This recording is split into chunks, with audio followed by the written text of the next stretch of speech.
No? So ito yung nagba-viral mga boss. Yan oh, kung mapapansin nyo, may siwang, no? Hindi siya dikit doon sa ano, pinaka-gearings din, yan. Hindi siya dikit. Parang may siwang siya mga boss. Okay? So ayan yung nagba-viral sa ngayon sa Facebook eh. Ngayon matatry natin siya ngayon kung totoo ba. Siyempre hindi tayo basta-basta naniniwala muna. Okay, napapanood natin, nagkakaroon tayo ng idea. Pero hindi natin basta-basta paniniwalaan kung hindi natin ma-experience. Ngayon may experience natin siya mga boss. Okay. So meron naman tayo pang press dito mga boss. So matetestingin natin to, ipe-press natin to, no? Kung totoo nga yung nagba-viral ngayon na dito sa gearings na pine-press. Okay mga boss, update ko kayo. Meron din tayo dito, no? M3, ang problema naman lumalagotok yung kanyang panggilid. So chinek na namin lahat. Pinagpalit-palit na namin yung M3 doon na panggilid, chinek na namin. So walang diferensya dito sa CVT.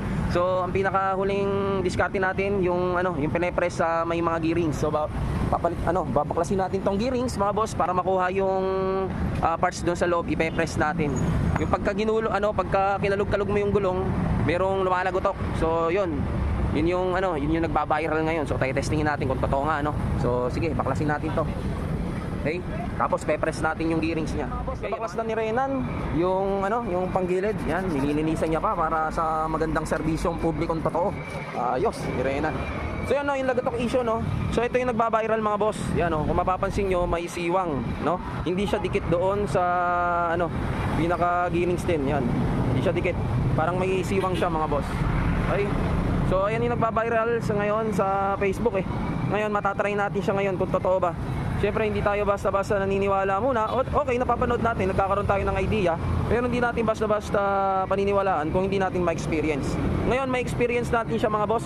Meron naman tayo ditong pang press, no. Galing pa nga pala ng Switzerland si boss. Okay. So meron naman tayo pang press dito mga boss. So matetestingin natin to, ipe-press natin to, no. Kung totoo nga yung nagba-viral ngayon na dito sa gearings na pine-press. Okay mga boss, update ko kayo. Okay, ayan, na-press na natin. Okay mga boss, so ito na. Ayan mga boss, wala na siya siwang, dikit na siya. Na-press na natin mga boss. Laking bagay talaga kung may press out kayo sa mga shop, no. Okay, yan, kung makikita nyo, wala na, no. Okay, yan, mapapansin nyo mga boss. Yan, wala na siyang siwang, no. Pinrest na natin siya.